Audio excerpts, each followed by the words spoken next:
Margaret, a 67-year-old widow living in suburban Ohio, discovers that her only son Daniel has secretly sold the family home she's lived in for 40 years, the house where she raised him and where her late husband built countless memories.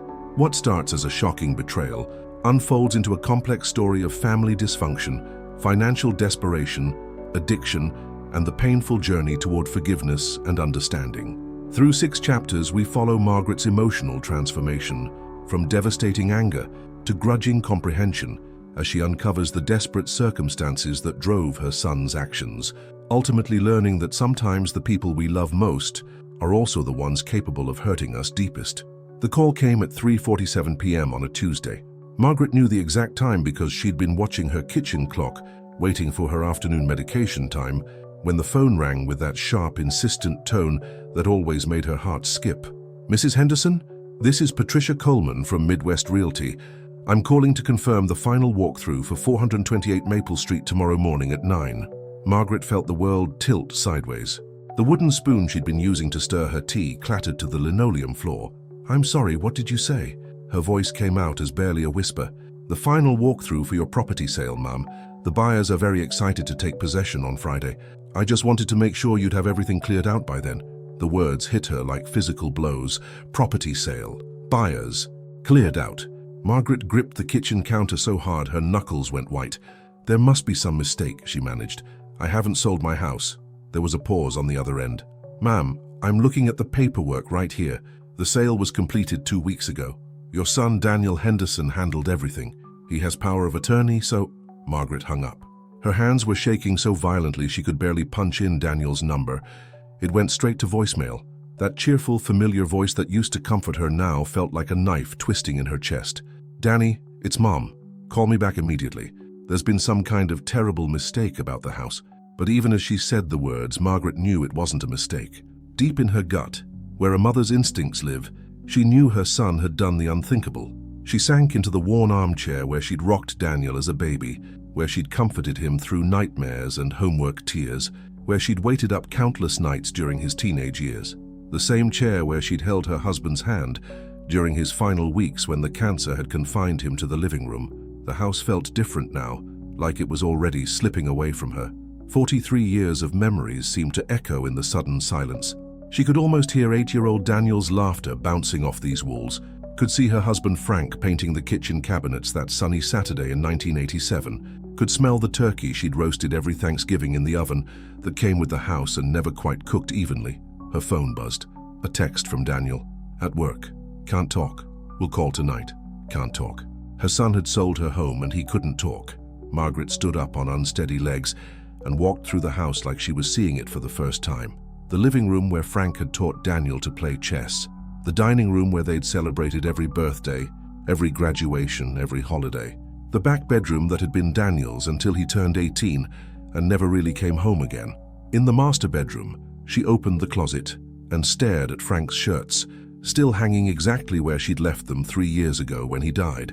She'd kept meaning to donate them, but somehow having them there made the house feel less empty. Now strangers would be sleeping in this room and Frank's presence would be erased forever. The afternoon stretched endlessly. Margaret tried calling Daniel 6 more times. Each call went to voicemail. Each unanswered ring felt like another betrayal.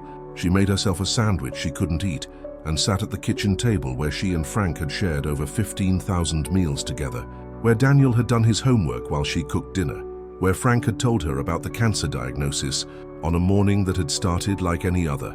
By 7 o'clock, Margaret's shock had crystallized into a rage so pure it frightened her. When Daniel finally called, she was ready. "Mom, I can explain." "Explain!" The word came out like a gunshot. "Explain how you sold my house without telling me. Explain how you've made me homeless." "You're not homeless, Mom. I found you a nice assisted living place. It's much safer for you and—" "Safe?" Margaret's voice cracked. "You want to know what's not safe, Daniel? Having your own child betray you. Having the person you trust most in the world destroy your life behind your back." She could hear him breathing on the other end, could picture him in whatever apartment or girlfriend's house he was calling from, running his hands through his hair the way he'd done since he was little, when he was in trouble. "Mom, I didn't have a choice. The medical bills from Dad's treatment, your medications, the property taxes. I've been covering everything for 3 years. I'm drowning. The house was worth enough to pay everything off and set you up somewhere nice. So you decided for me. Margaret's words were ice. You decided my life for me. I'm your son. I'm trying to take care of you. By lying to me? By going behind my back? By selling the only home I've ever known? She was screaming now, something she'd never done in her 67 years. This house isn't just walls and a roof, Daniel. It's your father. It's your childhood. It's everything we built together as a family. It's just a house, Mom. The silence that followed felt like death itself. Margaret closed her eyes and saw every moment that had led to this, the gradual distance that had grown between them after Frank's funeral. Daniel's increasingly desperate requests for money, his vague explanations about temporary setbacks and business investments gone wrong, the power of attorney papers he'd asked her to sign just in case, telling her it was standard planning that every family should do. She trusted him completely, even when Frank was dying, even when her world was falling apart. She'd never questioned her faith in her son. Just a house, she repeated quietly. Just a house where I brought you home from the hospital. Just a house where your father built that treehouse in the backyard with his own hands. Just a house where we celebrated your high school graduation and where I cried when you got your first job and moved away. She could hear Daniel crying now, but she felt nothing. The love that had sustained her through single parenthood, through Frank's illness, through 3 years of loneliness had simply vanished. Just a house where your father died in my arms, Daniel. Just a house where every room holds the only life I've ever known. Mom, please, you're dead to me, she said, and the words came out with a finality that surprised even her. You're dead to me, Daniel. Don't call again. Don't come here. You've made your choice and I've made mine. She hung up and turned off the phone. In the terrible quiet that followed, Margaret walked through her house one more time. In 36 hours, she would have to leave. In 36 hours, strangers would be sleeping in her bedroom, cooking in her kitchen, living the life she'd never chosen to give up. She sat in Frank's chair, the one he'd bought the week before Daniel was born, and tried to understand how the child she'd raised, the boy she'd sacrificed everything for, could have done this to her. Outside, the streetlights came on along Maple Street, illuminating the neighborhood where she'd lived longer than anywhere else in her life. Tomorrow she would have to start packing up 43 years of memories into boxes. Tomorrow she would have to figure out where to go and how to live.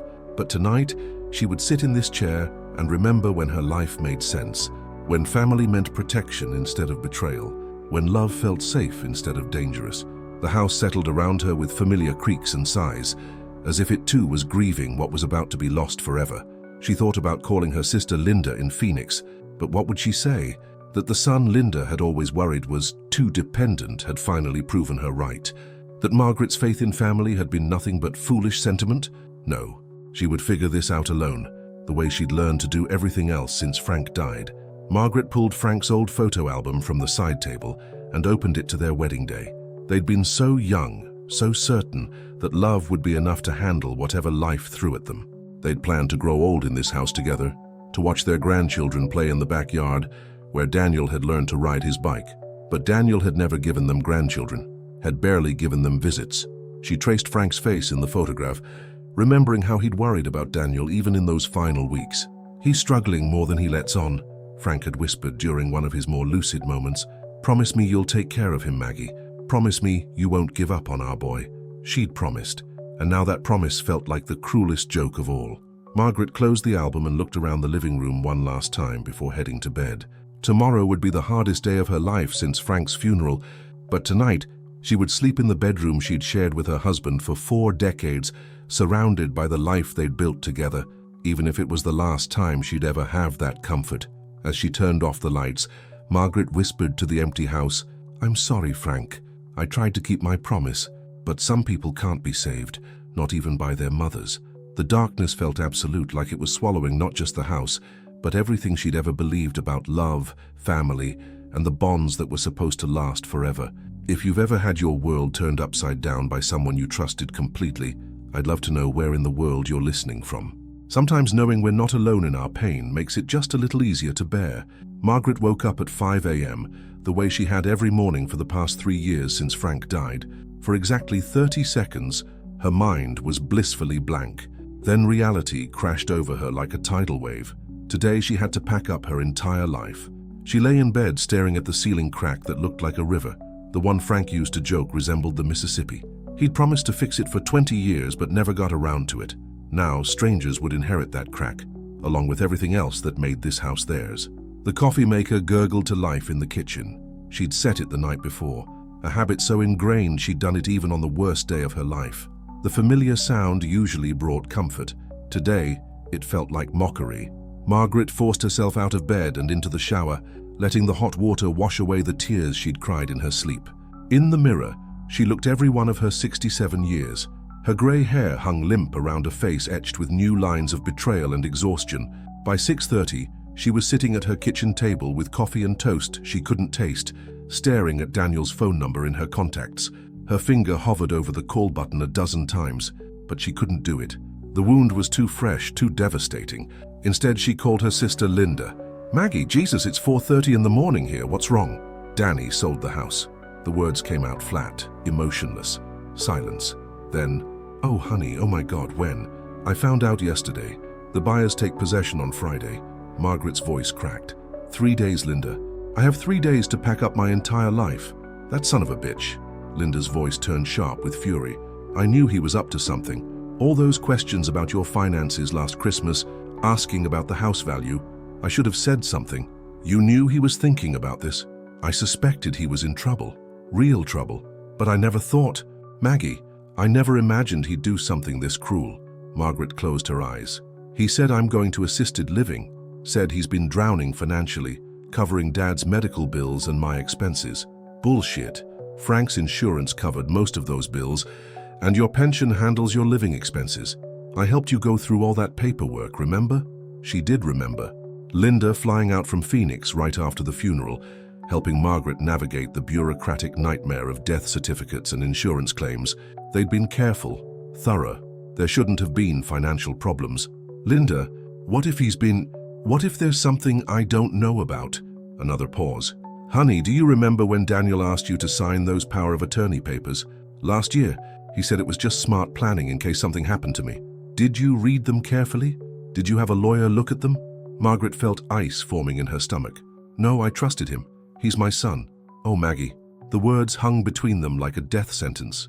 Margaret had signed papers that gave Daniel complete control over her life, her finances, her future, and she'd done it out of love and trust. "I have to go," Margaret whispered. "The real estate agent will be here soon for the walkthrough. Wait, pack a bag and come to Phoenix. Come stay with me while we figure this out. I can't just run away." "You're not running away. You're regrouping. There has to be legal recourse here. Daniel can't just steal your house." But he already had. At 9 a.m. sharp, Patricia Coleman arrived with a clipboard and a bright smile that faltered when she saw Margaret's face. Behind her came a young couple, the buyers. They looked maybe 30, holding hands and practically vibrating with excitement about their new home. "This is so perfect," the woman gushed as they walked through the living room. "We can put the Christmas tree right there by the window." Margaret watched them see her house through fresh eyes, planning their future in the spaces where she'd lived her past. The man pointed to the built-in bookshelves Frank had constructed. "These are amazing. Are they staying?" Patricia consulted her clipboard. "Yes, all built-ins convey with the property." Of course they did. Daniel had sold everything, every piece of craftsmanship, every improvement Frank had made over the decades. In the kitchen, the woman opened and closed cabinet doors, testing the hardware. "The bones of this house are so solid. You can tell it was really loved." Loved. Yes, it had been loved. By people who were supposed to protect it, not sell it out from under the person who needed it most. Margaret excused herself and walked to the backyard. The treehouse Frank had built for Daniel still stood in the old oak, weathered but sturdy. Daniel had spent countless hours up there as a child, reading comics and plotting adventures. Frank used to joke that he'd built it so well it would outlast them all. It would outlast Frank. It would outlast her time in this house, but it wouldn't outlast the new owners, who'd probably tear it down to make room for their own dreams. Mrs. Henderson. She turned to find the young husband standing at the back door. Up close, he looked even younger, maybe 28, the same age Daniel had been when Frank got sick. "I'm sorry," he said quietly. "This must be really hard for you." Margaret studied his face. He had kind eyes, the sort that suggested he still believed the world was fundamentally fair. "Are you going to have children?" she asked. He smiled. "We're trying. This house feels perfect for kids." "It was," Margaret said. "My son grew up here. My husband built that treehouse with his own hands." The young man looked up at the weathered platform among the branches. "It's beautiful work. We'll take good care of it. Will you?" Margaret's voice was sharper than she intended. "Or will you tear it down when it becomes inconvenient?" He looked confused, probably wondering why she was challenging him about his own backyard. But Margaret was really talking to Daniel, the little boy who'd promised to always love this house, always take care of his parents, always be the son they could count on. "We'll preserve it," he said gently. "Maybe add some safety updates, but we'd never tear it down. It's part of the house's history." Margaret nodded and walked back inside. The walkthrough was ending. Patricia was explaining utility shutoffs and garbage pickup schedules. The young couple was measuring windows for curtains. Life was moving forward without her permission. After they left, Margaret stood in her empty-feeling house and tried to figure out where to start. How do you pack up 43 years? How do you decide which memories to keep and which to abandon? She started with Frank's clothes, box after box of shirts and pants and ties, each one holding the ghost of the man who'd worn them. His cologne still clung faintly to his favorite sweater, the green one he'd worn every Christmas morning. By noon, she'd filled 12 boxes and barely made a dent. The magnitude of the task felt crushing. She sat on the bedroom floor, surrounded by the debris of her dismantled life, and called Daniel again. This time he answered. "Mom, I need to know where I'm supposed to go on Friday," she said without preamble. "Sunshine Manor on Elm Street. It's really nice, Mom. They have activities and meals and..." "How long have you been planning this, Daniel?" Silence. "How long have you been lying to me?" "I wasn't lying. I was trying to protect you." "Protect me from what? From having a choice in my own life?" She heard him sigh, that same sound he'd made as a teenager when she'd caught him breaking curfew. "Mom, you can't live alone anymore. You're getting older, and what if something happens? What if you fall or have a medical emergency? So you decided to create a medical emergency by giving me a heart attack with your betrayal. That's not fair." "Fair?" Margaret laughed bitterly. "You want to talk about fair, Daniel? Let me tell you what's fair. Fair is a son who discusses major life decisions with his mother. Fair is a son who doesn't lie and manipulate and steal. I didn't steal anything. Everything I did was legal. The power of attorney. The power of attorney you tricked me into signing by telling me it was just precautionary." Another silence. "Daniel, I need you to answer me honestly. Are you in some kind of trouble? Gambling? Drugs? What aren't you telling me?" "I'm not. It's complicated, Mom." "Complicated how? Because if you needed help, if you were in real trouble, why didn't you just tell me? Why did you have to destroy my life to fix yours?" She could hear him crying again, but this time she felt a flicker of the old maternal instinct. Despite everything, despite the betrayal and the devastation, some part of her still wanted to comfort her child. "Where are you living?" she asked more gently. "I'm staying with a friend." "Daniel, are you homeless?" "I'm between places right now." The pieces were starting to form a picture Margaret didn't want to see. Her son wasn't just irresponsible or cruel, he was desperate. Desperate people did desperate things, even to the people they loved most. "How much money did you get for the house?" "Enough to pay off Dad's remaining medical bills, clear your credit cards and cover the first year at Sunshine Manor. There's a little left over for emergencies." "Credit cards? What credit cards?" "Mom, you've been carrying debt since Dad died. I've been making minimum payments, but the interest was killing us." Margaret felt the world tilt again. She hadn't used credit cards since Frank died. She'd been living carefully within her means the way they'd always done. "Daniel, I don't have any credit card debt." "Yes, you do. I have the statements." "Show me." Another long pause. When Daniel spoke again, his voice was barely a whisper. "I'll bring them to you tonight." After he hung up, Margaret sat in the growing afternoon shadows and tried to understand what was happening. If she had credit card debt she didn't know about, if there were medical bills she hadn't seen, then maybe Daniel really was trying to help. But that still didn't explain why he'd lied to her, why he'd made unilateral decisions about her life, why he'd let her find out from a stranger that her world was ending. Margaret looked around the bedroom she'd shared with Frank, at the boxes of his clothes waiting to be donated, at the life she was being forced to abandon. Tomorrow she would have to finish packing. The next day she would have to leave forever. But tonight she was going to get some answers about what her son had really done, and why. If any of you have ever discovered that the people closest to you have been keeping devastating secrets, tell me what country you're listening from. Sometimes the truth is scarier than the lies, but we still need to face it. Daniel arrived at 7 p.m. with a manila folder clutched against his chest like armor. Margaret had been watching through the front window, and when she saw him walking up the driveway, her heart did something complicated. A mixture of love, rage, and grief that left her breathless. He looked terrible. Thin in a way that spoke of stress rather than choice, his clothes wrinkled like he'd slept in them. The confident young man who'd graduated college summa cum laude and landed a job at Morrison & Associates accounting firm had been replaced by someone who looked haunted. Margaret opened the door before he could knock. They stood facing each other across the threshold, neither moving to embrace or step back. "Come in," she said finally. Daniel hesitated, as if crossing into the house might be a trap. "Mom, I want you to know that everything I did because I love you. Sit down and show me the papers." He followed her to the kitchen table where she'd laid out her own documents, bank statements, insurance papers, the power of attorney forms he'd asked her to sign. She'd spent the afternoon trying to make sense of her finances, and the numbers weren't adding up the way Daniel had claimed. Daniel placed the manila folder on the table but didn't open it immediately.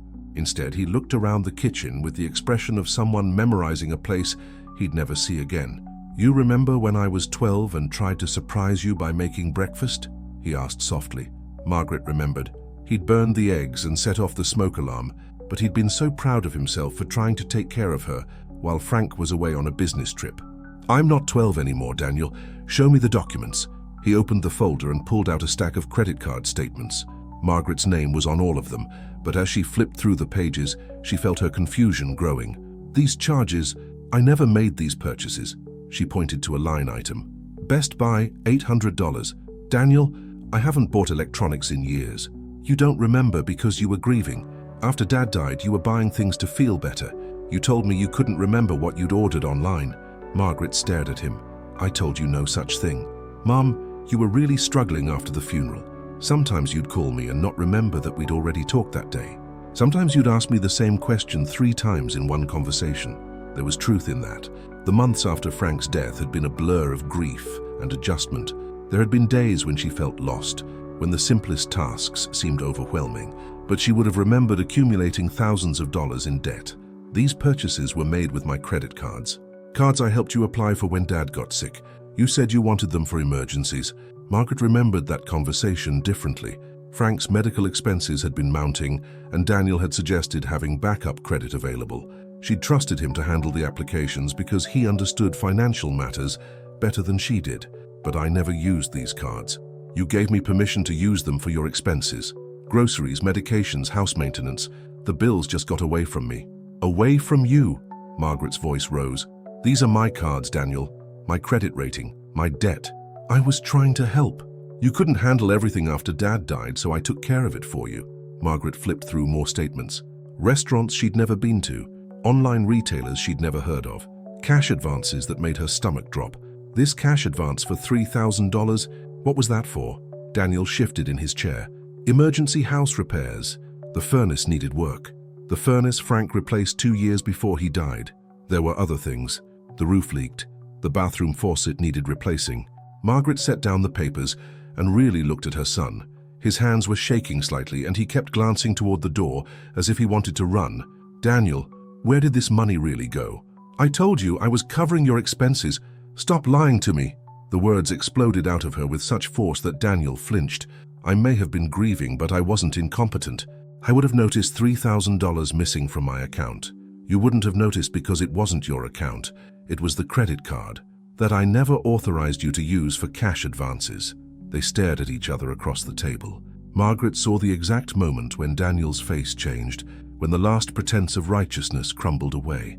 "I was going to pay it back," he whispered. "Pay it back from where? You just told me you're homeless and drowning financially." Daniel buried his face in his hands. "I made some bad investments. I thought I could make the money back quickly, pay off the cards, and you'd never have to know." "Bad investments in what?" "Cryptocurrency. Day trading. I thought I could turn it around." Margaret felt something die inside her chest. "You gambled with my money." "It wasn't gambling, it was investing. I did research, I had systems. You stole from me and gambled it away." "I didn't steal. You gave me power of attorney. Technically, I had every right." "Technically?" Margaret stood up so quickly her chair scraped against the floor. "Technically, you committed fraud. Technically, you violated every bond of trust between us. Technically, you're a thief." Daniel looked up at her with tears streaming down his face. "Mom, please, I never meant for it to go this far. I thought I could fix it before you found out." "How much, Daniel? How much did you lose?" "Including the credit cards, maybe 40,000. The number hit her like a physical blow. $40,000, more than her annual pension, more than she'd ever had in savings at one time. And the house? How much did you sell it for? $210,000, which means after paying off your gambling debts and the medical bills and getting me into assisted living, how much is left? Daniel was quiet for a long time. When he finally spoke, his voice was barely audible. About $15,000. Margaret sank back into her chair. 43 years of equity in her home reduced to $15,000 because her son had developed a gambling addiction and lied to her about everything. The medical bills from Dad's treatment, how much were those really? Most were covered by insurance, maybe $3,000 out of pocket. So you sold my house to pay for your gambling debts. I sold it to pay for your care at Sunshine Manor and to clear the debts I'd accumulated trying to help you. Help me by stealing from me.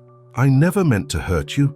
Margaret looked at this man who used to be her little boy, who used to climb into her lap when he had nightmares, who used to bring her dandelions and call them flowers.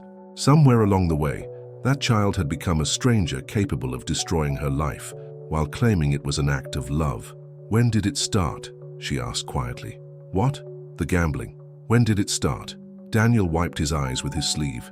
About 2 years ago, I was day trading in my spare time, making some money. It seemed so easy. When Dad got sick and the medical bills started coming, I thought I could make extra money to help cover things. But you were using my credit cards, not your own money. I maxed out my own cards first. Then I figured, if I could make money with your cards, I'd pay them off and you'd never know I was trying to help the family by lying to everyone in it. Margaret remembered the months after Frank's diagnosis when Daniel had seemed so attentive, calling every day, offering to help with paperwork and bills. She'd been grateful for his support, proud of how her son was stepping up during the crisis. She'd never suspected he was systematically stealing from her while she grieved her dying husband. The power of attorney papers, she said. When exactly did you ask me to sign those? About 6 months after Dad died, when I was at my lowest point, when I could barely function. I was trying to protect you. You were so lost, Mom. Sometimes you'd forget to pay bills or eat dinner. I thought if I could handle the financial stuff, it would be one less thing for you to worry about. And it gave you access to everything. My bank accounts, my house, my entire life. Daniel nodded miserably. Margaret stood up and walked to the sink, looking out at the backyard where Frank's treehouse stood silhouetted against the evening sky. Tomorrow night, she would be sleeping in a strange bed in an assisted living facility, surrounded by people she didn't know, beginning a life she'd never chosen. I want you to leave, she said without turning around. Mum, I want you to leave and I don't want you to come back, ever. You don't mean that. She turned to face him. I mean it more than I've ever meant anything in my life. You've stolen my home, my financial security, my trust, and my future. You've made me homeless while claiming you love me. There's nothing left for you to take. Daniel stood up slowly, leaving the folder of incriminating documents on the table. I know you hate me right now, but someday I hope you'll understand that I never wanted to hurt you. You're right about one thing, Margaret said. I do hate you. I hate you for what you've done, and I hate myself for trusting you. He walked to the back door, then turned. For what it's worth, I'm sorry. Sorry doesn't give me back my house, Daniel. Sorry doesn't give me back the life you stole from me. After he left, Margaret sat at the kitchen table surrounded by the evidence of her son's betrayal. $40,000 in gambling debts disguised as caregiving. A house sold to cover theft disguised as love. She thought about Frank, about the promise she'd made to take care of their boy. How could she have known that taking care of Daniel would mean letting him destroy her? How could love and manipulation look so similar that she couldn't tell them apart? The phone rang. Linda's number appeared on the screen. How did it go? Her sister asked. He's a gambling addict who stole $40,000 from me and sold my house to cover his debts. Silence. Then, oh, Maggie, I'm so sorry. I told him never to come back. Good. But Linda, he looked so broken, so desperate. What if he does something stupid? That's not your responsibility anymore. You can't save someone who's willing to destroy you to save himself. Margaret knew her sister was right. But as she hung up and looked around her kitchen one last time, she couldn't shake the image of Daniel's face, the look of a man who'd lost everything, including his mother's love. Tomorrow, she would finish packing. Tomorrow, she would leave this house forever. But tonight, she would grieve not just for her lost home, but for her lost son. The boy she'd raised was gone, replaced by a stranger who spoke of love while committing acts of betrayal. And Margaret didn't know which loss hurt more. Moving day arrived grey and drizzling, as if the sky itself was mourning Margaret's departure. She'd barely slept, spending the night walking through her house like a ghost haunting her own life, touching walls and door frames, trying to memorize the feel of home. At 8 a.m., the moving truck pulled up outside 428 Maple Street.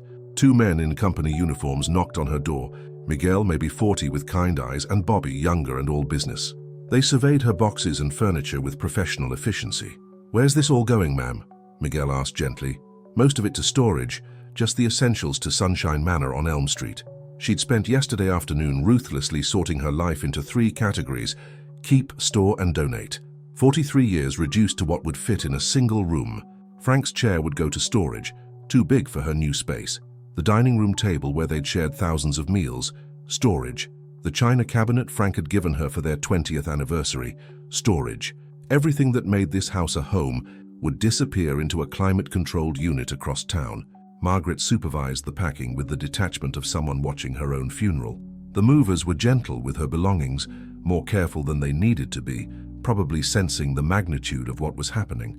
"This is beautiful work," Miguel said as he wrapped Frank's handmade bookshelves in moving blankets. "Your husband built these?" "Yes. He built most of the custom pieces in the house. He was skilled. He was everything." The words slipped out before she could stop them. Miguel paused in his wrapping. "I'm sorry for your loss, Mom." "Both losses." Margaret looked at him sharply. "Both.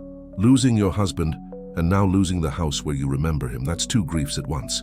No one had articulated it that way before. She was losing Frank all over again, losing the physical spaces where his presence lingered. The corner where he'd read his morning paper, the workshop in the basement where he'd spent Sunday afternoons, the garden where he'd grown tomatoes and complained about the rabbits. By noon, the truck was loaded with her storage items.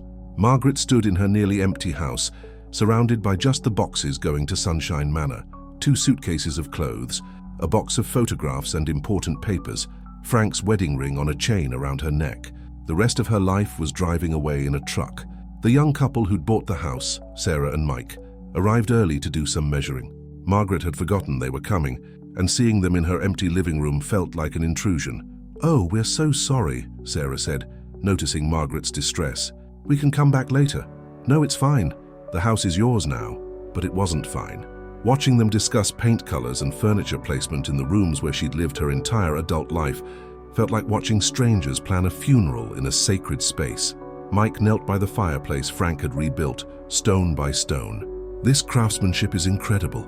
Was your husband a contractor?" "Accountant, but he liked working with his hands on weekends." Margaret's voice came out flat. "He said the house was his canvas." Sarah touched one of the built-in shelves. "You can feel the love in everything he made. We promised to take good care of it all." Margaret nodded and excused herself to the backyard. The treehouse looked smaller in daylight, more fragile. She climbed the first few rungs of the ladder Frank had secured so carefully, something she hadn't done in decades. From up there she could see into the windows of her house, could see Sarah and Mike moving through the rooms with measuring tapes and notebooks. They were young and hopeful and starting their lives together, the way she and Frank had been once. She wondered if they'd be happy here, if their love would be strong enough to sustain them through the inevitable difficulties ahead, if they'd grow old together in these rooms, or if something would come along to tear them apart. "Mrs. Henderson?" Bobby was standing below the tree. "We're ready to load the last boxes." Margaret climbed down carefully, aware that this was probably the last time she'd ever be in Frank's treehouse. When she reached the ground, she pressed her palm against the trunk of the oak tree, feeling its solid presence, its deep roots that had anchored this spot for longer than she'd been alive. "Take care of the tree," she called to Sarah, who was standing at the back door. "It's over 100 years old. We will, we love old trees." At 2 p.m., Margaret followed the moving truck to Sunshine Manor. The assisted living facility looked exactly like every other one she'd ever seen. Beige brick, manicured landscaping, windows that suggested institutional efficiency over warmth. Janice Mueller, the activities director, met them in the lobby with a clipboard and the kind of determined cheerfulness that made Margaret's teeth ache. "Mrs. Henderson, we're so excited to welcome you to our community.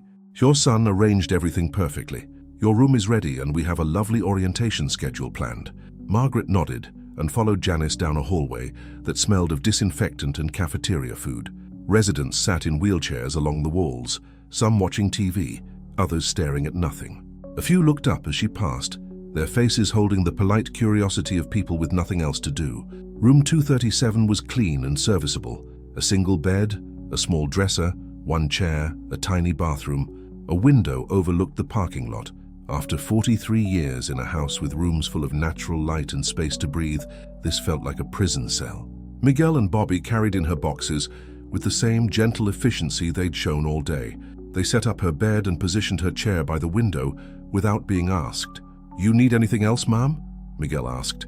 Margaret looked around the room that was supposed to be home now. "No, thank you for being so kind today." After they left, she sat in her chair and tried to understand how her life had shrunk to this. One room, one window, one chair.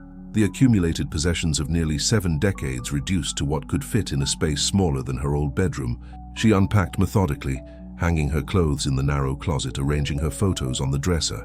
Frank smiled at her from their wedding picture, from Daniel's graduation, from the last Christmas they'd all spent together when everything still made sense. A knock on her door interrupted her unpacking. "Mrs. Henderson, I'm Dorothy Walsh from next door. Thought you might like some company." Dorothy was maybe 75, with silver hair and intelligent eyes behind wire-rimmed glasses. She carried herself with the dignity of someone who'd learned to navigate this institutional life without losing herself completely. "Thank you. Please, come in." Dorothy settled into the room's single chair, while Margaret sat on the bed. "First day's always the hardest. Mind if I ask what brought you here?" "My son sold my house." The words still felt surreal. Dorothy raised her eyebrows. "Without your permission? He had power of attorney, claimed it was for my own good."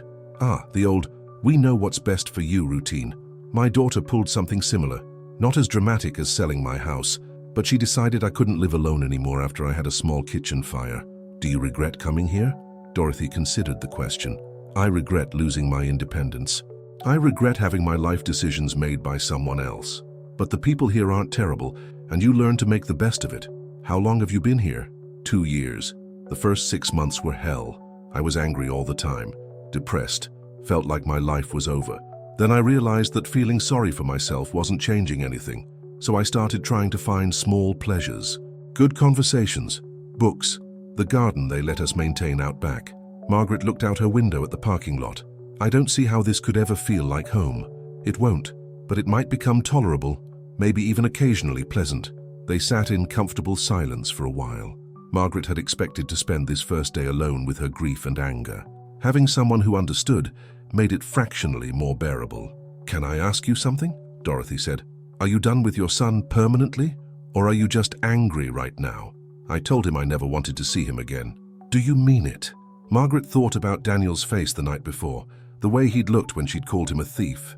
Part of her had wanted to comfort him, even as he sat surrounded by evidence of his betrayal. "I don't know. He stole from me, lied to me, destroyed my life. How do you forgive something like that?" "I'm not saying you should forgive him. I'm just wondering if you want to die angry." The words hit Margaret like a slap. "Die angry? Honey, we're in assisted living. We're not here because we're spring chickens. However many years we have left, we get to choose whether to spend them bitter or not. He doesn't deserve forgiveness. Forgiveness isn't about what people deserve. It's about what you deserve. You deserve peace more than he deserves punishment." Margaret stared at Dorothy, processing this unwelcome wisdom. "I'm not ready for peace." "That's fine. Anger has its place. Just don't let it become your permanent address." After Dorothy left, Margaret finished unpacking and sat in her chair as evening approached. Through her window, she could see families visiting residents, people coming and going from their regular lives, while she remained trapped in this institutional bubble. She thought about Frank, about the promise she'd made to take care of Daniel. She thought about the little boy who'd climbed into their bed during thunderstorms, who'd cried when he couldn't solve his math homework, who'd hugged her so tight when Frank died that she thought her ribs might crack. That boy and the man who'd sold her house were the same person. Somehow love and desperation and addiction had transformed one into the other. Margaret didn't know if she could ever forgive what Daniel had done, but sitting in this small room that would never be home, she wondered if Dorothy might be right about choosing peace over permanent anger. Outside her window, the sun was setting on her first day in her new life. Tomorrow would bring activities and communal meals and the slow work of learning to exist in this place. But tonight, she would grieve for everything she'd lost: her house, her independence, her faith in her son, and the simple certainty that family meant safety. If you're listening to this from somewhere in the world where you still have a choice about where you live and who you trust, hold on to that blessing. Some of us learn too late how precious those choices really are. 3 weeks into her new life at Sunshine Manor, Margaret had fallen into a routine that felt more like survival than living. Wake at 6. Coffee in the communal dining room, where conversations revolved around medications and doctor appointments. Activities designed to keep aging minds occupied. Bingo, crafts, gentle exercise classes that made her feel like a child. She'd spoken to Linda twice, deflecting her sister's invitations to visit Phoenix. She'd made tentative friendships with Dorothy and a few other residents. She'd learned which nurses were kind and which were merely efficient, but she hadn't spoken to Daniel, despite the fact that he called every few days and left increasingly desperate voicemails. "Mom, please. I know you're angry, but we need to talk. Something's happened." She deleted them without listening to the end. On a Tuesday evening, Margaret was reading in the common area when Dorothy approached with an expression she'd never seen before, a mixture of concern and reluctance. "Honey, there's someone here to see you. A young woman. Says she's your daughter-in-law?" Margaret looked up sharply. "I don't have a daughter-in-law. Daniel's never been married. She's in the lobby. Says her name is Rachel. She's been crying." Margaret's first instinct was to refuse the visit. Daniel's problems weren't her responsibility anymore, but something in Dorothy's expression made her reconsider. The woman waiting in the lobby was maybe 30, with auburn hair and the kind of natural beauty that needed no enhancement. Her eyes were red with recent tears, and she twisted a tissue in her hands like a lifeline. "Mrs. Henderson, I'm Rachel Morrison. I was Danny's girlfriend." Was, past tense. "He told me about you," Margaret said carefully, settling into one of the uncomfortable lobby chairs. "Though he never mentioned you were serious enough to consider yourself family." Rachel's laugh was bitter. "We lived together for 2 years. I thought we were going to get married, but apparently I didn't know him as well as I thought." Margaret studied this young woman who looked like she'd been crying for days. "What do you want from me?" "I want to tell you the truth. About Danny, about what really happened, about why he did what he did to you. I know why. He's a gambling addict who stole my money. It's more complicated than that." Rachel leaned forward, her voice urgent. "Mrs. Henderson, did Danny tell you about his job at Morrison and Associates? He's an accountant there." "He was. He got fired 8 months ago." The words hit Margaret like cold water. "Fired for what?" "Embezzlement. He'd been skimming money from client accounts to cover his gambling debts. When they found out, they gave him a choice: pay it back quietly or face criminal charges." Margaret felt the world shift again. Not only had Daniel stolen from her, he'd stolen from his employer, from innocent clients who trusted him with their finances. How much did he steal from them? $60,000. Margaret closed her eyes. The scope of her son's deception kept expanding like a cancer. And he paid it back? Some of it? He used the money from selling your house to cover most of the debt and keep himself out of prison. "So my house was sold to keep my son from going to jail for theft." Rachel nodded miserably. "I didn't know about any of this until last week. I thought he was still working, thought his gambling was just recreational. When I found out the truth," she started crying again, "I kicked him out, told him I couldn't be with someone who could lie about everything." Margaret looked at this young woman whose life had also been destroyed by Daniel's choices. "Where is he now?" "That's why I'm here, Mrs. Henderson. Danny tried to kill himself 3 days ago." The words hung in the air like a death sentence. Margaret felt her heart stop, then restart with a painful jolt. "What?" "He took pills. Lots of them. His friend Marcus found him and called 911. He's in the psychiatric ward at Cleveland General." Margaret's hands began to shake. He's alive, but he's not doing well. He keeps asking for you. I told him I never wanted to see him again. I know he told me, but Mrs. Henderson, I think he's giving up. The doctors say he's not fighting to get better.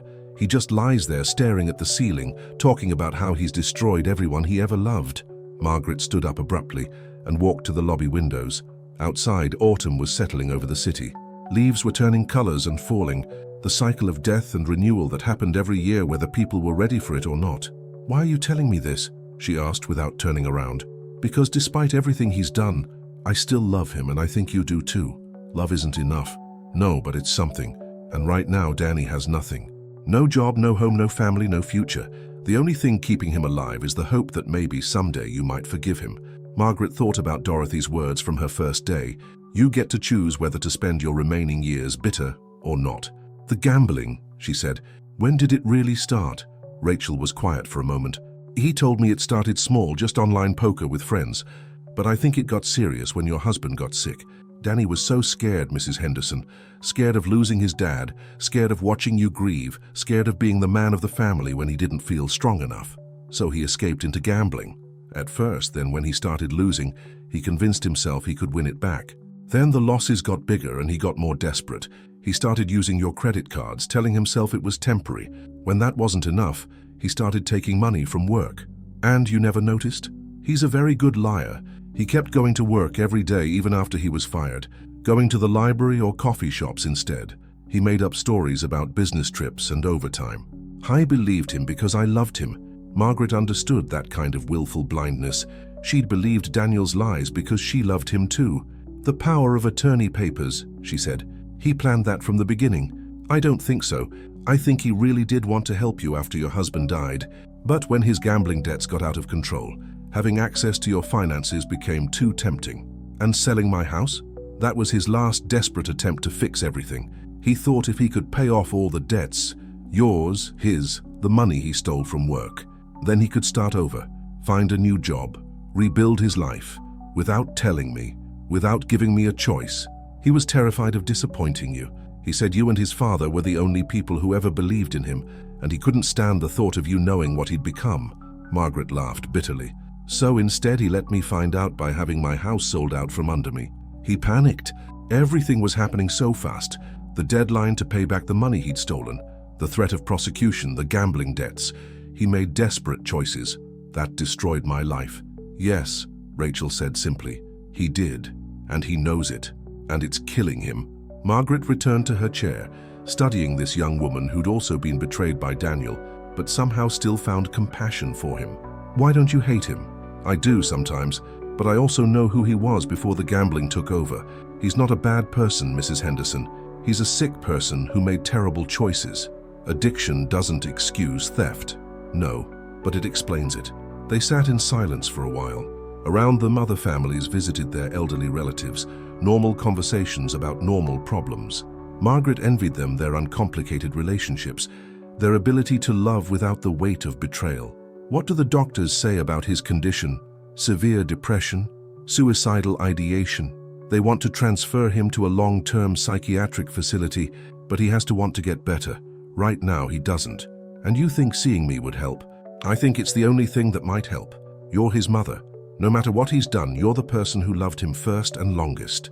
Margaret thought about the little boy who used to crawl into her lap when he was sad, the teenager who'd stayed home from parties to take care of her when she had the flu, the young man who'd held her hand at Frank's funeral and promised everything would be okay.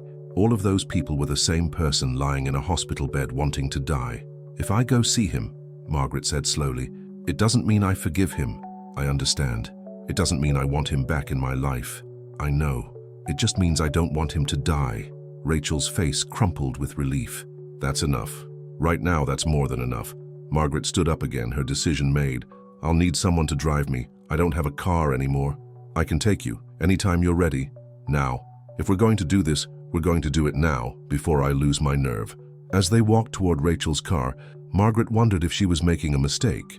Daniel had stolen her house, her money, her trust, her sense of safety in the world. Some betrayals were too deep to forgive. But as they drove through the city toward Cleveland General, Margaret realized that forgiveness might not be about what Daniel deserved. It might be about what she deserved, the chance to look her son in the eye and decide once and for all whether love could survive the worst kind of betrayal. The hospital loomed ahead of them, and Margaret prepared herself to face the wreckage of the boy she'd raised and the man he'd become. If you've ever had to choose between justice and mercy when someone you love has hurt you beyond measure, let me know what part of the world you're listening from. Sometimes the hardest decisions are the ones that define who we really are. The psychiatric ward at Cleveland General smelled of disinfectant and despair. Margaret walked down the corridor beside Rachel, her heart hammering against her ribs with each step. She'd been preparing what to say to Daniel during the entire car ride, but now that she was here, every planned word felt inadequate. Room 314, Rachel said softly, stopping outside a door with a small window. He doesn't know you're coming. Margaret peered through the glass and felt her breath catch. The man lying in the hospital bed looked nothing like her son.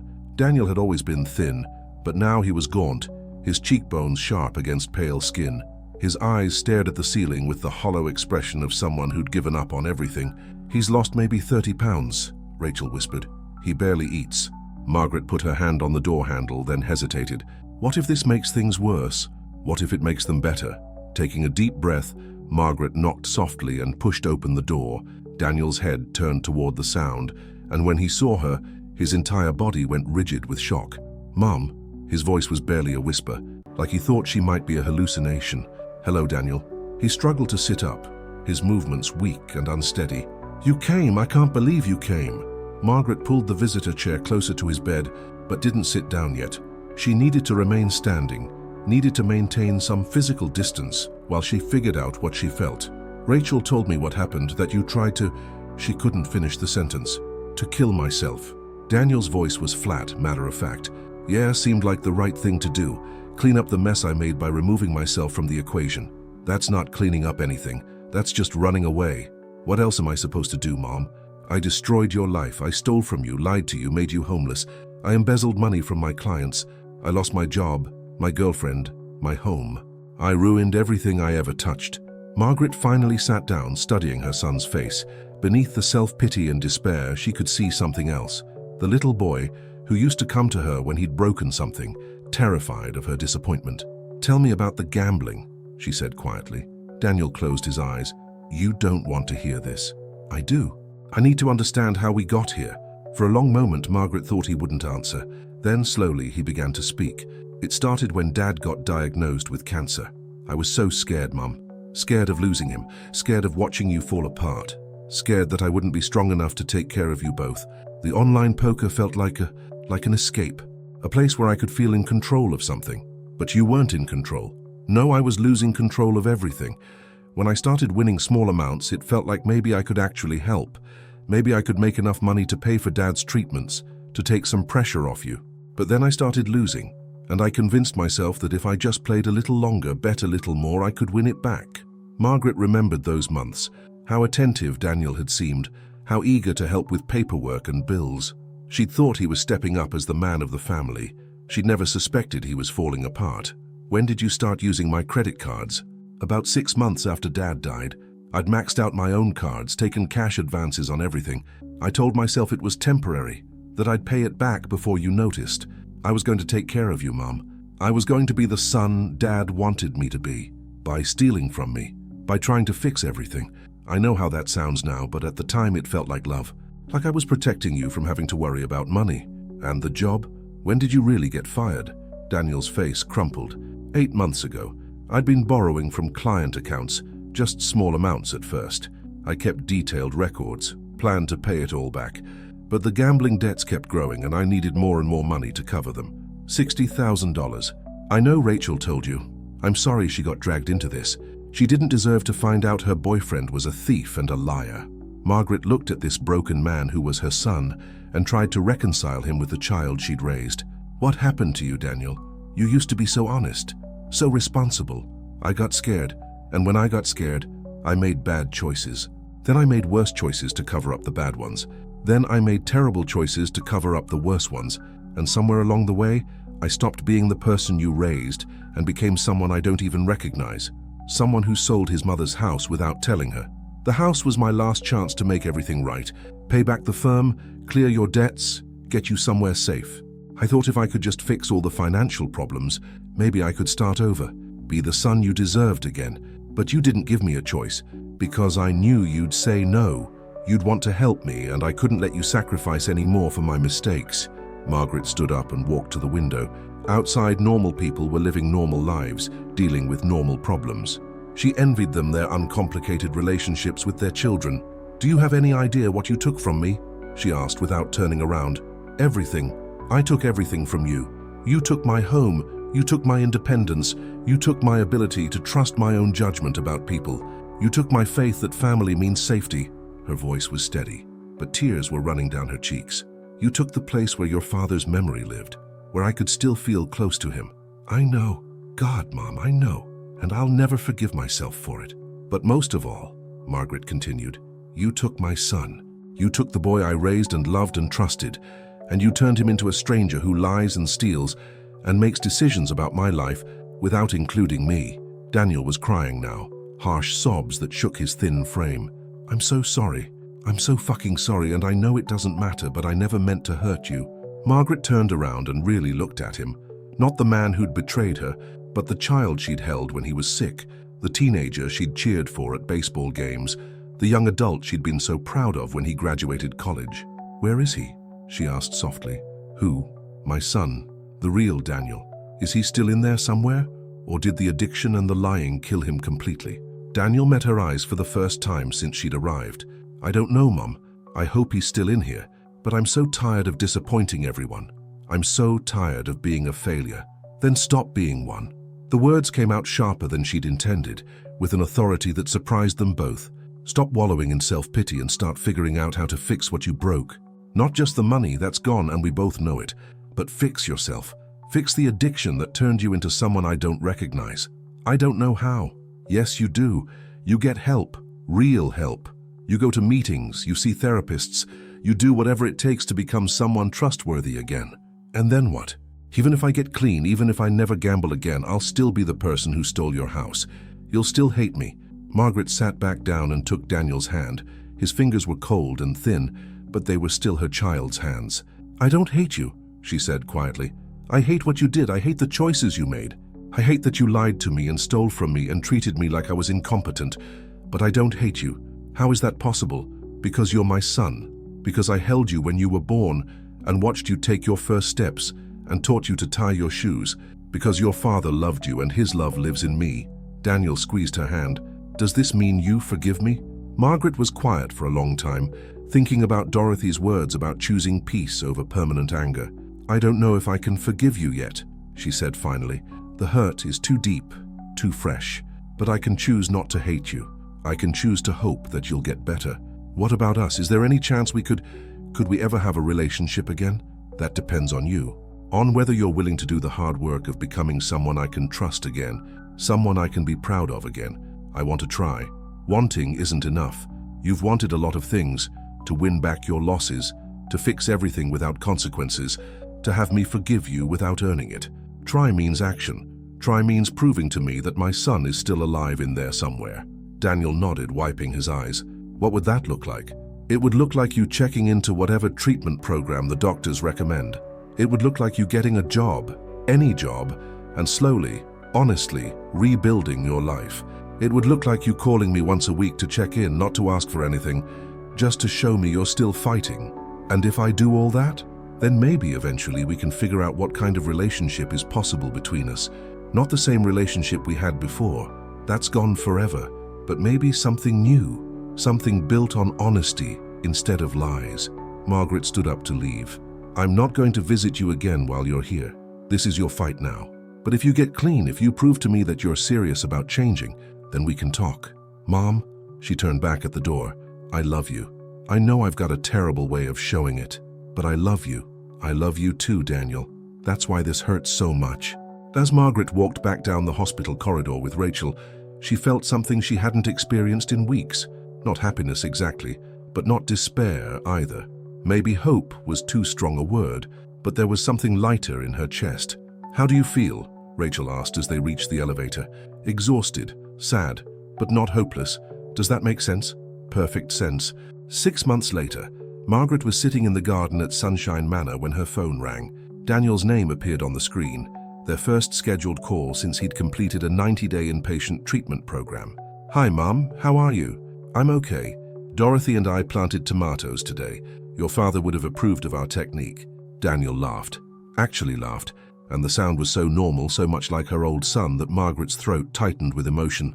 "I got a job," he said. "Nothing fancy. Bookkeeping for a small non-profit. But it's honest work, and they knew about my history when they hired me. That's wonderful.